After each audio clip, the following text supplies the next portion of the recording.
Okay,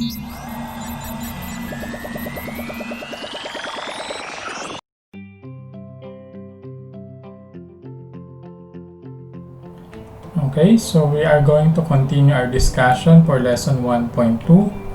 Ang topic natin, it's all about the equation of a parabola, but this time, we're going to have vertex at hk.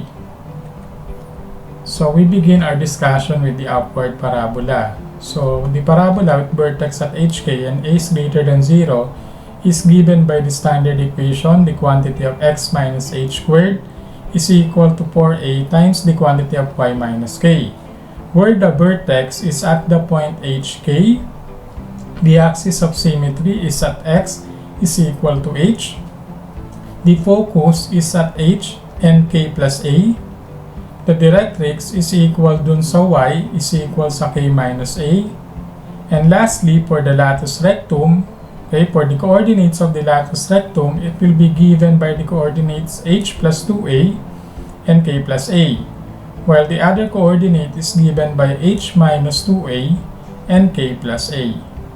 So this will be the summary of the integral parts when we have the parabola that is opening upward with vertex at hk. So for the illustration, nandito siya sa left side. So notice, this is the parabola, the blue curve. So ang vertex natin is at hk. The focus is at h, k plus a. The axis of symmetry, this one, is x is equal to h. The directrix is this yellow line, the horizontal line, y is equal to k minus a. And this will be the x and y axis, the white lines. Okay, let's have the first example. Example number 1. The quantity of x plus 5 squared is equal to 2 times the quantity of y plus 2. So the direction is already given. We need to sketch the graph and indicate the focus, directrix, vertex, axis of symmetry, and the coordinates of the endpoints of the latus rectum. So first we analyze the given. Since ang given natin naka-squared yung x term, so ibig sabihin this will be either up or down. And since 4a, or since the value of a is positive, that is the numerical coefficient of 2, so the parabola will open upward. Then what will be the vertex? The vertex is at the point h, k. So this will be h and this will be your value of k. So hk will have a value of negative 5, negative 2. So this one. So nandito yung vertex niya. Next, how about the axis of symmetry? The axis of symmetry daw is located dito sa line na x is equal to h. So whatever yung x coordinate ng vertex, yun yung value ng axis of symmetry mo rito. So in short, the axis of symmetry is given by the equation x is equal to negative 5. Next, for the focus. For the focus, we have h, then comma, k plus a. So what's the value of k? That is already given as negative 2. So ang kulang na lang natin yung value of a. Dun sa ating previous lesson, alam na natin paano natin mako-compute o makukuha yung value ng k. So we'll be using 4a dito sa ating equation o sa given. Then 4a is equal sa 2. Then we divide both sides by 4 to get the value of a. So ang a is equal to 1/2. So now, yung 1/2 na to, kailangan ko siyang i-add dun sa value ng k, which is negative 2. So now we have negative 5, comma, negative 2 plus 1/2. So ito yung k plus a. So what is negative 2 added to 1/2, or negative 2 plus 1/2? So this will give us negative 5 and negative 3 over 2. So nandito yung focus natin. Okay? Next, for the directrix, it will be given by the equation y is equal to k minus a. So gagamitin ulit natin yung value ng k. Tapos ngayon, iso-subtract natin yung a. So remember, di ba, kapag sa focus, positive yung a, sa directrix negative siya. Lagi siya yung nandun sa opposite side.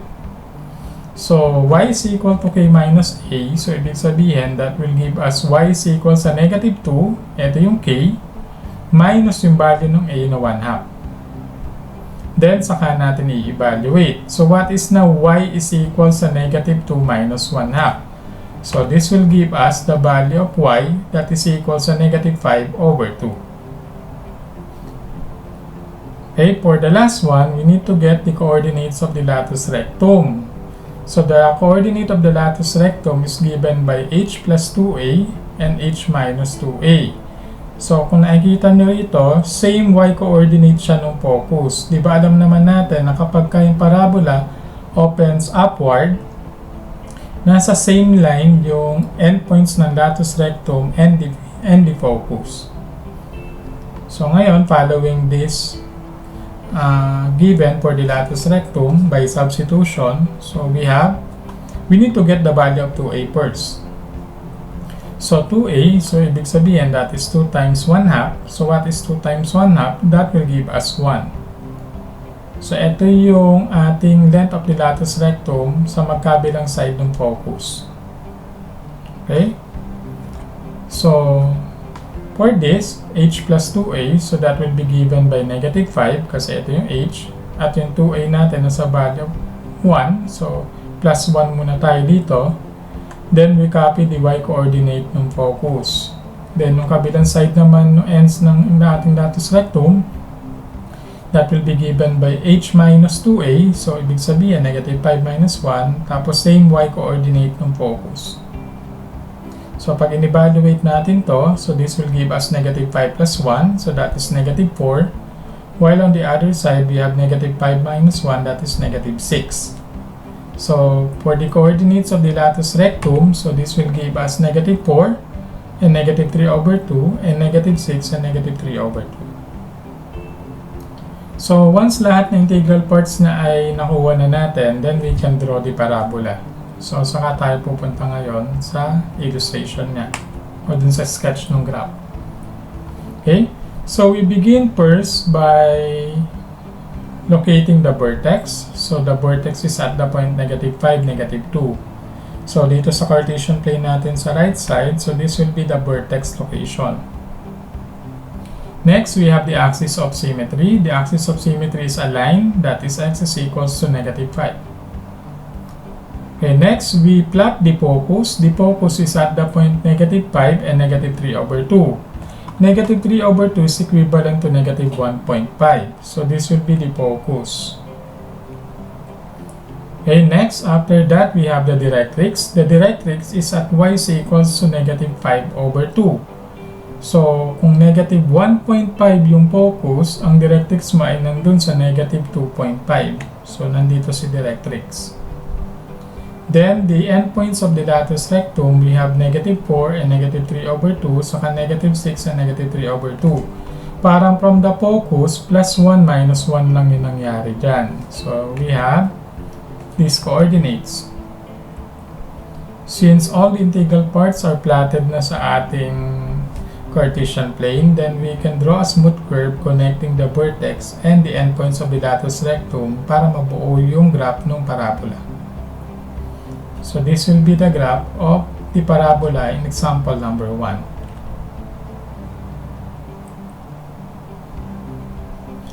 Next example. Okay, how about a downward parabola?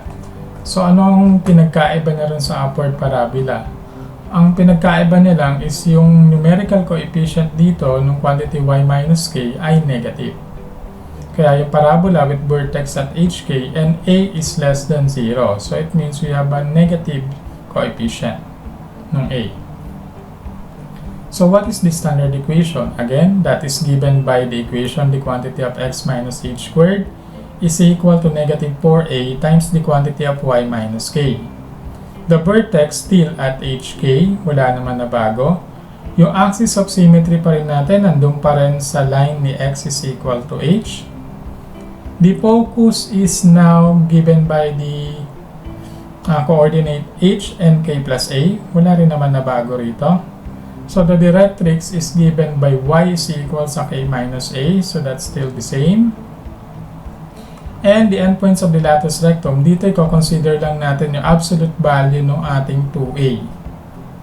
Okay, yung kalahati ng total length ni latus rectum. So we need to get the absolute value, then add and subtract to the value of H. So yung y-coordinate ng latus rectum natin, same pa rin siya ng focus. Okay, kasi horizontal naman siya ron. Nasa isang linya sila ng focus saka yung dalawang endpoints ng latus rectum. So let's have an example. Given the equation, the quantity of x minus 3 squared is equals to negative 8 times the quantity of y plus 4. So again, the direction is sketch the graph, indicate the focus, directrix, vertex, axis of symmetry, and the coordinates of the endpoints of the latus rectum. So first, we inspect the given.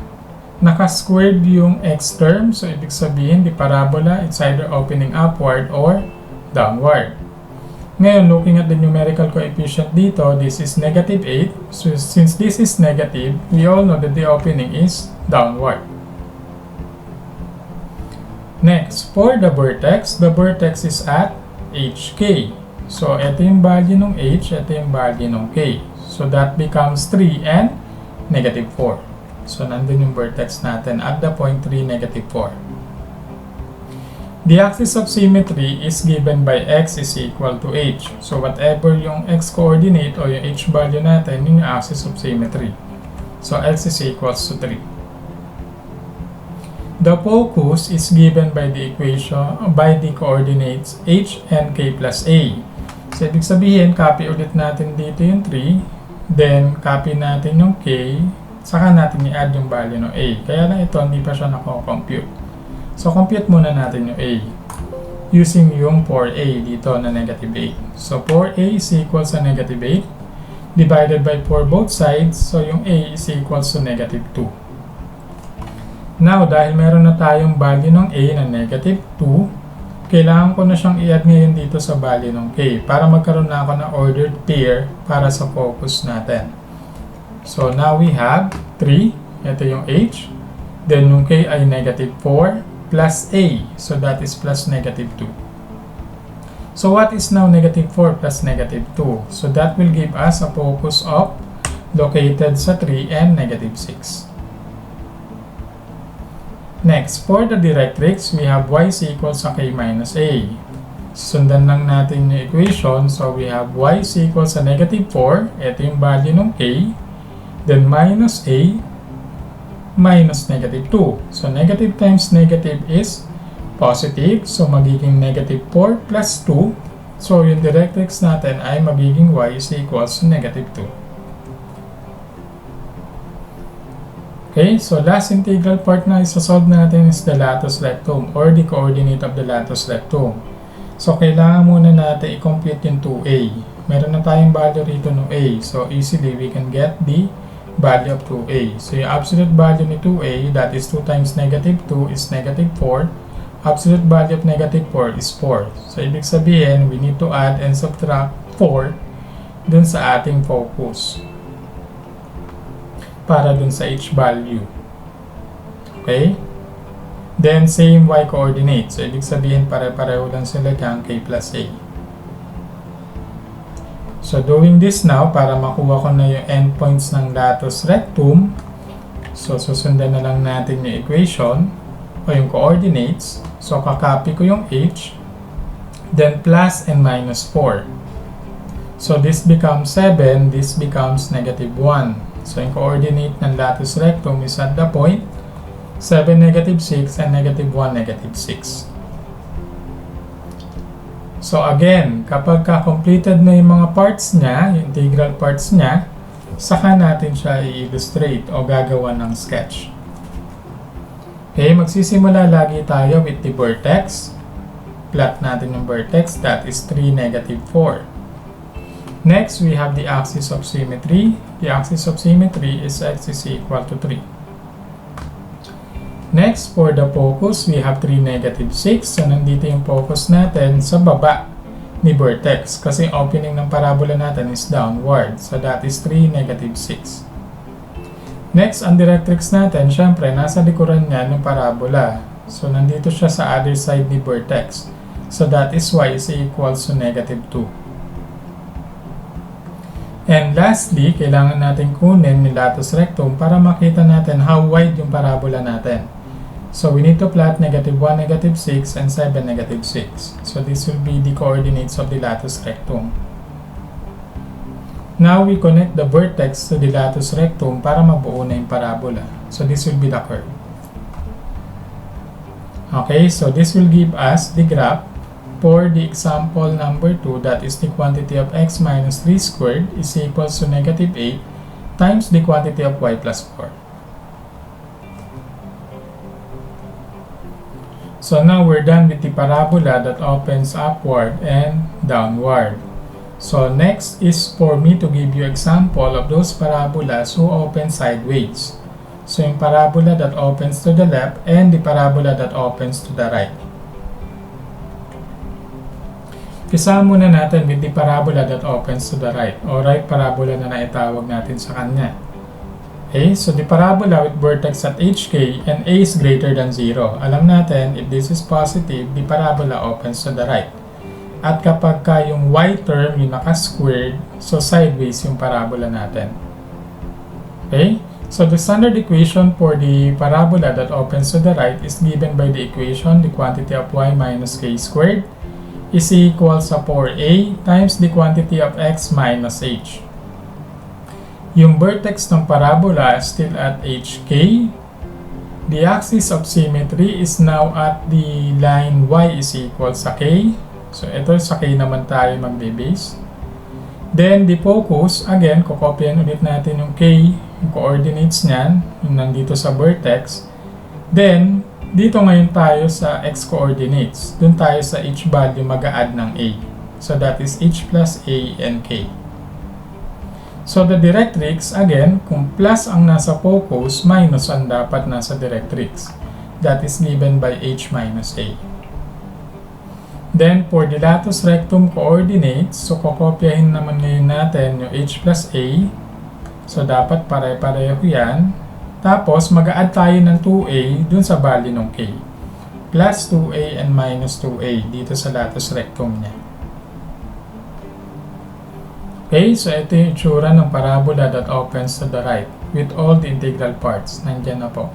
Yung focus, yung vertex, the directrix, the axis of symmetry. So, kompleto sila lahat yan. Okay, let's have example number 3. Given the equation, the quantity of y plus 6 squared is equals 4 times the quantity of x minus 3. So now, observe muna natin, naka-squared yung y term. So, ibig sabihin, it's either left or right parabola. And since yung value ng numerical coefficient natin dito ay positive, so ibig sabihin, the parabola opens to the right. So, ang opening niya is right side. Okay, the vertex is at hk. So, ito yung h, yung nandito sa x term. So, ang h natin ay 3, while ang k natin ay negative 6. So, yung vertex ay nasa point 3, negative 6. So, yung axis of symmetry natin, ito, y is equals sa k. So, kukunin lang natin yung negative 6 dito sa vertex. Kasi right side nga opening ng parabola. So, ang axis of symmetry natin is at y is equal to negative 6. So, this is our horizontal line. Dun sa y na negative 6 yung value. Okay, next. Focus is at the point h plus a, k. So, kailangan muna natin isolve yung value ng a by using yung ating numerical coefficient dito. So, 4a is equal sa 4. We divide both sides by 4. So, we'll get a is equal to 1. So, once we get the value of a, so pwede ko na makuha yung focus. Add ko lang siya rin sa h.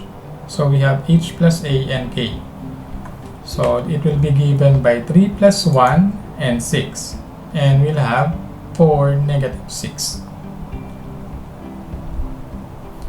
The directrix is h minus a.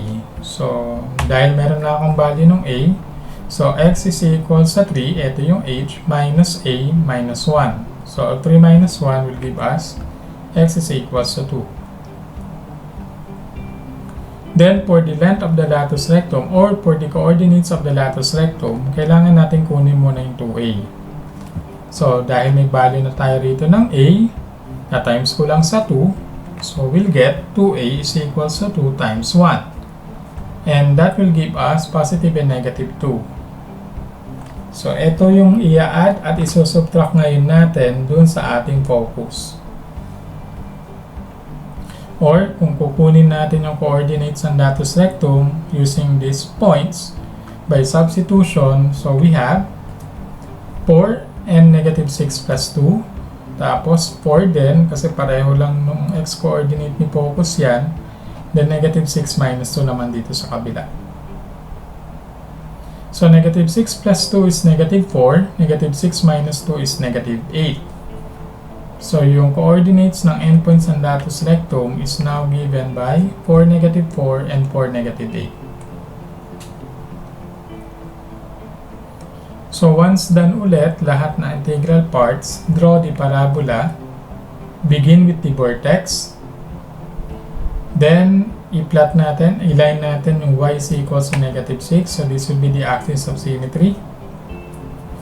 Then, i-plot natin yung focus at 4, negative 6. So, makikita natin yung opening ng parabola papunta sa right dahil yung focus ay nasa right ng vertex. Okay, then the directrix is at x is equals to 2. So, this will be a vertical line. Then, the coordinates of the endpoints of the latus rectum is 4, negative 4, and 4, negative 8. So, once we have the vertex and the coordinates of the latus rectum or the endpoints of the latus rectum, so we can draw the parabola.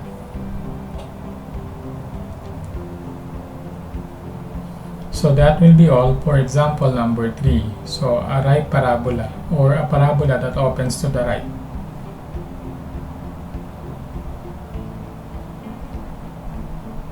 Okay, last one. We have the parabola that opens to the left.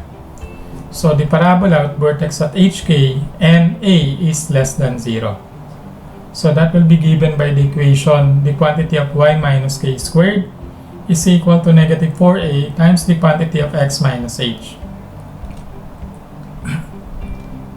The vertex is at hk. The axis of symmetry is at y is equal to k. So, same pa rin naman. The focus is at h plus a and k. The directrix is at x is equals to h minus a. So, wala naman din halos na bago dun sa right parabola. While the latus rectum, we need to consider yung absolute value ng 2a. So, yun na naman yung difference niya. Okay, let's try this problem. 4. The quantity of y minus 2 squared is equal to negative 6 times the quantity of x minus 1. So, we need to sketch the parabola and indicate the following, yung focus, directrix, vertex, axis of symmetry, and coordinates of the endpoints of the latus rectum. First, we begin by inspection. So, tignan natin sino ba yung naka-squared. Naka-squared yung y term. So, ibig sabihin, left or right parabola to. And since yung numerical coefficient dito is negative, so ibig sabihin, the parabola opens to the left. Next, for the vertex is located at hk. So, this is h and this is k. So, the value is at 1, 2. The axis of symmetry is at the line y is equal to k. So, we get the y coordinate or the k value ng vertex dito. So, that is y is equal to 2. Next, we need to solve for the value of a para may add ko siya rito sa h. So, considering yung numerical coefficient dito na negative 6, so we have 4a is equals to negative 6. We divide both sides by 4. So, a has a value of negative 3 over 2. So, now we can have the coordinate of the focus. So, the focus is at the point 1 plus negative 3 over 2 and 2. So, that is h plus a. H plus a. So what is now 1 plus negative 3 over 2 or 1 minus 3 over 2? So 1 minus 3 over 2 will give us negative 1 half and 2. For the directrix, we have h minus a. So we have x is equals to 1 minus negative 3 over 2. So this becomes negative times negative, positive. So mag-a-add lang yan. 1 plus 3 halves. So that will give us 5 over 2.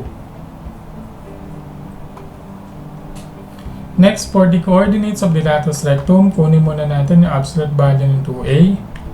So now we have the absolute value of 2a, that is 2 times negative 3 over 2 or positive negative 3 na lang. So ibig sabihin, we need to add and subtract 3 both sides nung focus natin. Or, it will be using these coordinates. So by substitution, we have negative 1 half and 2 plus 3. Tapos negative 1 half and 2 minus 3.